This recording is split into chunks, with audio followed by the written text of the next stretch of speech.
morning, or good afternoon, depending on where you are. Today I am going to attempt to make grape molasses, because these tiny things, look, these little wee things, they're the only grapes that we get off our vine every year. They are sweet-ish, but they're so small that the pip to flesh ratio is not really, they're not worth eating. So today I'm going to squish their little lives out of them, and then strain the juice and then boil the juice down to make pet de mesi. Maybe. We'll see how it goes. You may wonder why I have this jug of grapes in the sink. I figure if I'm going to get splattered, I might as well contain it in this area. So, here we go. Strange as it may seem, I've never actually squished grapes before. And I don't think the massage... No, I don't think that's going to work. Let's just do it this way, shall we? Obviously this... this tiny batch of grapes is so not enough to get your foot in, which I'm aware is the traditional way of squishing grapes. That definitely works better than that masher. I'm not entirely sure why I bought that potato masher, to be honest. It seemed like a good idea at the time.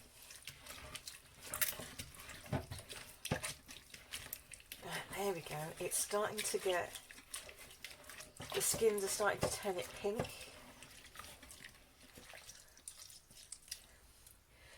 It's a bit... it's very squelchy. Do you know, it's quite therapeutic. I think I wholeheartedly recommend getting a bunch of grapes, or 4, and squishing them. Give them a good squish.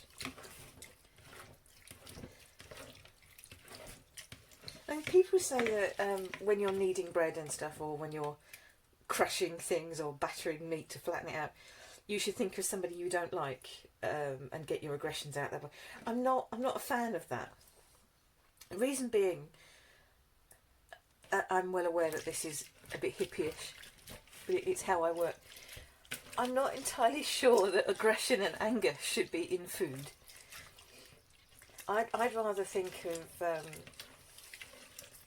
I don't know what I'd rather think of, but I don't want to think of somebody I don't like when I'm cooking. I'd rather think of people that I care about and who I'm cooking for. I think we've got... I'm possibly enjoying this a bit too much, aren't I? Oh, it's like making mud pies when you're a kid, isn't it? Squishing about. And I didn't really do mud pies when I was a kid. I did sand tunnels. Right, that's a lot of juice in there. So what I'm going to do now, I'm going to put the whole lot into a sieve, and I'm going to start trying to get the colours out of the skins and pushing all the juice through the sieve.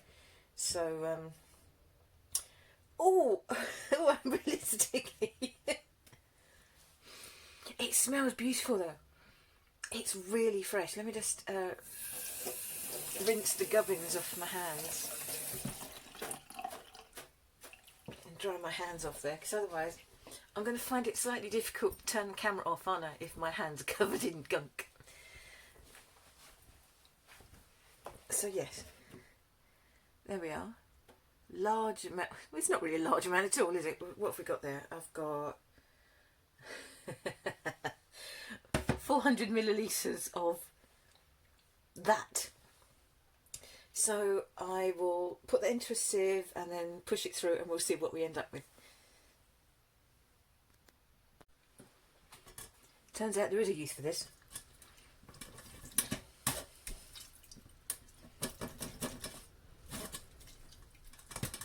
That's actually quite good.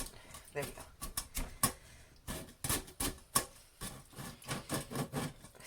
proper purchase on it.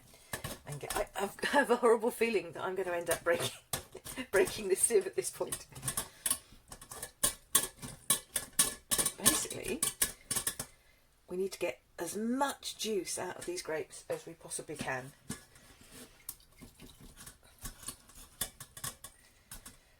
I'm aware that my paltry little tiny bit of grapes is not going to get... We're not going to get a huge amount of stuff. Here we go with a slightly smaller one. I can start trying to push it through the sieve.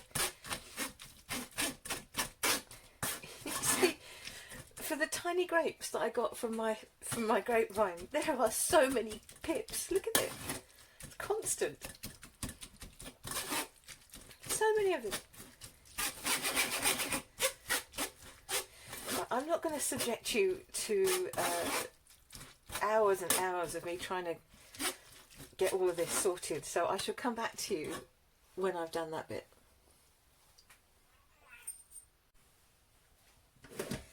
There we go. It's not a huge amount, but it's mine. So what I'm going to do now is take this mediocre offering.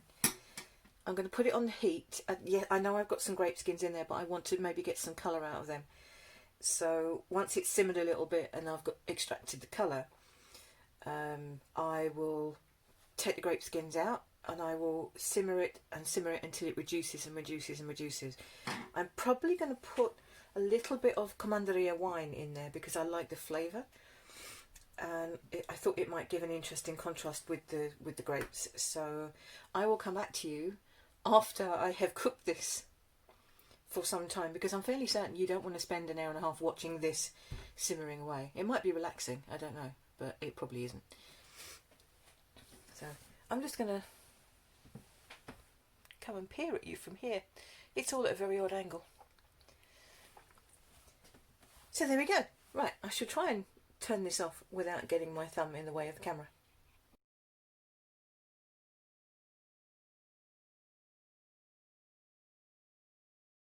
Right, I think you've probably had enough of me stirring the saucepan. But just to show you what this stuff is supposed to look like. I don't know if you can see that. That's how thick it's supposed to be, really. And I don't think we're there yet.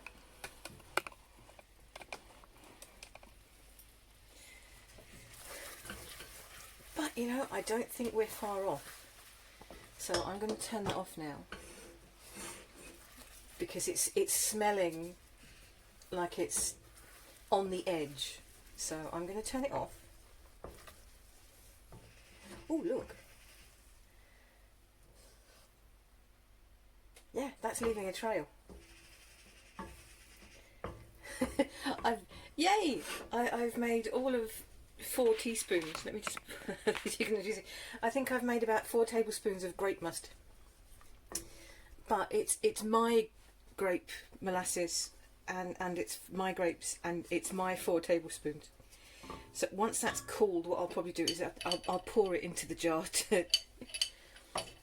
to top up my supply. But I'm really pleased with that. From four little tiny bunches of grapes that I didn't even know were there until I looked 3 days ago. I think that's pretty damn good. Obviously you can make this, but you can make it with a lot more grapes. But I just wanted to use my grapes. Bless them. They tried. They did. Right, I'll leave that to cool down, and I will not be putting it in a jar whilst it is still this hot. Oh, look at that. Look. It's leaving a lovely trail. Yes, I'm ridiculously pleased by making my own grape molasses. It may only be 4 tablespoons worth, but I'm pleased. There. So you too can make your own bête de maize or your own pecmez. And you too can have 4 tablespoons of joy. I'm going to go and have my cup of tea now while this cools down, and stop annoying you.